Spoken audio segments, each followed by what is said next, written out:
तो hello friend, जैसा कि यूपीएसआई 2025 की वैकेंसी कभी भी आ सकती है, तो उससे पहले हमको ये जानना जरूरी है कि उसमें एज क्या रहेगा, क्वालिफिकेशन क्या रहेगा, फिजिकल एलिजिबिलिटी क्या रहेगी, सिलेक्शन प्रोसेस क्या रहेगा और एग्जाम का पैटर्न क्या रहेगा। ये सब चीज जानना हमको बहुत ही जरूरी हो जाता है, क्योंकि यूपीएसआई की वैकेंसी कभी भी आ सकती है। आज क्योंकि आप यूपीएसआई का फॉर्म भरने जा रहे हैं, तो आपको इन 5 चीजों की जानकारी होना जरूरी है। चलिए स्टार्ट करते हैं एक एक चीज में एज क्या रहेगी। तो मैं बता दूं, यूपीएसआई के लिए जो एज रहेगी वो रहेगी 21 से 28 साल तक। और इसमें एक सबसे जरूरी जानकारी जो ये है कि इसमें आपको एज रिलेक्शन मिलेगा। कैसे मिलेगा आइए देखते हैं। देखिए एज रहेगा 21 से 28 रहेगा, ठीक। और ओबीसी एसटी, ओबीसी और एससी, ओबीसी एसटी वालों को प्लस 3 साल का मिलेगा एज रिलेक्शन, ठीक। ओबीसी एसटी वालों को मिलेगा 3 साल का रिलेक्शन और एसटी को मिलेगा प्लस 5 साल का, ठीक। एसटी वालों को मिलेगा 5 साल का एज रिलेक्शन मिलेगा, ओबीसी एसटी को मिलेगा 3 साल का। और जो यक्स सर्विस मैन रहेंगे, ठीक, यक्स सर्विस मैन रहेंगे यूपी पुलिस के या यूपीएसआई के, यूपी पुलिस के, तो उनको मिलेगा प्लस 3 साल का, ठीक। यक्स सर्विस मैन चाहे जिस कैटेगरी को हो, तो उनको 3 साल का एक्स्ट्रा मिलेगा। क्वालिफिकेशन क्या है? क्वालिफिकेशन है कि किसी भी मान्यता प्राप्त विश्वविद्यालय से उसको ग्रेजुएशन की डिग्री होनी चाहिए, चाहे जिस सब्जेक्ट में हो, उसको ग्रेजुएशन की डिग्री उसका होनी चाहिए, जो कि 2024 में पास हो, ठीक। जो 2024 में ग्रेजुएशन कंप्लीट कर चुका हो वही यूपीएसआई की वैकेंसी को भर सकेगा। किसी भी मान्यता प्राप्त विश्वविद्यालय से ग्रेजुएशन होना चाहिए और जो 2024 में पास हो चुका होगा। अब हम जानते हैं कि फिजिकल एलिजिबिलिटी क्या है। ये चीज जानना बहुत जरूरी है, क्योंकि आप यूपीएसआई का फॉर्म भरने जा रहे हैं, तो आपको फिजिकल एलिजिबिलिटी जानना बहुत ही जरूरी है। चलिए जानते हैं फिजिकल एलिजिबिलिटी के बारे में।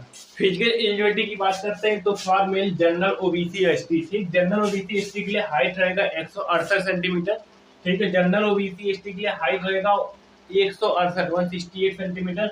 चेस्ट रहेगा 79 सेंटीमीटर, यानी कि 79 79 सेंटीमीटर चेस्ट रहेगा। और फुलाने के बाद, जो फुलाते हैं उसको फुलाने के बाद 84 होना चाहिए, यानी कि 5 सेंटीमीटर फुलाना है। तो चेस्ट 79 सेंटीमीटर रहना चाहिए और 5 सेंटीमीटर उसे फुलाने के बाद होना चाहिए, ठीक। और रनिंग क्या रहेगा? रनिंग रहेगा 4.8 किलोमीटर इन 28 मिनट, ठीक। 28 मिनट में करीबन 4.8 किलोमीटर आपको दौड़ना है, ठीक है। रनिंग क्राइटेरिया रहेगा किसके लिए? पास जनरल ओबीसी एंड एसटी के लिए। एसटी के लिए, एसटी के लिए अलग रहेगा। एसटी के लिए क्या रहेगा? हाइट जो है उनकी 160 सेंटीमीटर रहेगी, तब भी चलेगी। उनकी हाइट 160 सेंटीमीटर होनी चाहिए। और जनरल ओबीसी एसटी के लिए 168 सेंटीमीटर होनी चाहिए। यहाँ एसटी के लिए भी कोई छूट नहीं दिया हुआ है, सिर्फ एसटी के लिए ही दिया गया है। तो 160 सेंटीमीटर हाइट होनी चाहिए। चेस्ट उनका 77 होना चाहिए, मिनिमम 77 होना चाहिए। और फुलाने के बाद 82 सेंटीमीटर होना चाहिए, ठीक। और जो रनिंग रहेगा, रनिंग सेम रहेगा, 4.8 किलोमीटर दौड़ना है 28 मिनट में, ठीक। एक था मेल के लिए, ठीक, फॉर मेल के लिए था। और फॉर फीमेल, फीमेल के लिए जनरल ओबीसी एसटी में क्या होनी चाहिए? Height 152 centimetre, minimum 152 centimetre height होनी चाहिए, ठीक। रनिंग क्या है? रनिंग रहेगा 2.4 किलोमीटर इन 16 मिनट, ठीक। 16 मिनट में 2.4 किलोमीटर उनको दौड़ना है। हाइट रहेगा 152 सेंटीमीटर, ठीक। ये था जनरल ओबीसी एसटी के लिए। एसटी के लिए क्या रहेगा? एसटी के लिए 147 सेंटीमीटर उनकी हाइट होनी चाहिए। जनरल जो लेडीज होती हैं उनकी हाइट 147 सेंटीमीटर होनी चाहिए। रनिंग क्या रहेगा? रनिंग का क्राइटेरिया सेम रहेगा सब में, चाहे एससी एसटी फीमेल हो या एससी एसटी मेल हो। तो इधर फिजिकल एलिजिबिलिटी। अब हम जानते हैं सिलेक्शन प्रोसेस के बारे में।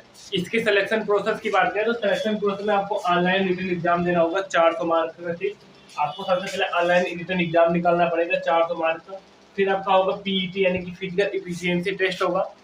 ऑनलाइन एग्जाम निकालने के बाद आपका होगा फिजिकल एफिशिएंसी टेस्ट, फिर आपका होगा फिजिकल स्टैंडर्ड टेस्ट, ठीक, जिसे जीएसटी बोलते हैं। फिर आपका होगा लास्ट में, दोनों निकालने के बाद आपका होगा डॉक्यूमेंट वेरिफिकेशन।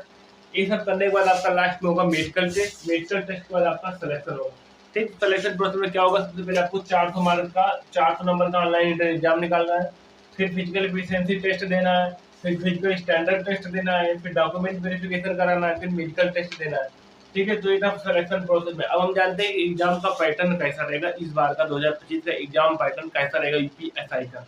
एग्जाम पैटर्न की बात करें तो एग्जाम पैटर्न से जनरल हिंदी से आएगा 40 क्वेश्चन 100 नंबर का, ठीक है। सबसे पहले आपको जनरल हिंदी 40 क्वेश्चन आएगा, 100 नंबर का आएगा एग्जाम पैटर्न में। फिर आएगा लॉ, कॉन्स्टिट्यूशन एंड जीके, ठीक। लॉ, कॉन्स्टिट्यूशन एंड जीके से आएगा 40 क्वेश्चन, जिससे 100 नंबर उठेगा, ठीक। एक पर क्वेश्चन 2.5 नंबर के होंगे, पर क्वेश्चन 2.5 नंबर का होगा। 40 क्वेश्चन 100 मार्क का उठेगा लॉ, कॉन्स्टिट्यूशन एंड जीके, जिसमें से जीके से 20 क्वेश्चन आएगा, कॉन्स्टिट्यूशन से करीबन 10 आएगा। इससे 10 ऐसे कुछ पूछ सकता है, इसमें कंफर्म नहीं कितने क्वेश्चन कहाँ से पूछ ले, लेकिन इन्हीं तीनों से 40 क्वेश्चन करेगा।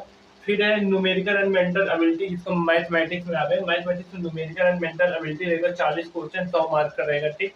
तो यही आपका न्यूमेरिकल एंड मेंटल एबिलिटी, वही जो आप पढ़े हुए एलिमेंट्री मैथ हो गया, थोड़ा एडवांस मैथ, तो उन्हीं से आएगा 100 नंबर का 40 मैथ से। फिर आएगा mental abilities and reasoning, mental abilities and reasoning 40 question आएगा, 100 नंबर का आएगा, ठीक। तो ये था एग्जाम पैटर्न, इस तरह कुछ एग्जाम पैटर्न होने वाले हैं। टोटल आपका रहेगा 160 क्वेश्चन 400 नंबर का रहेगा, 160 क्वेश्चन 400 नंबर का रहेगा।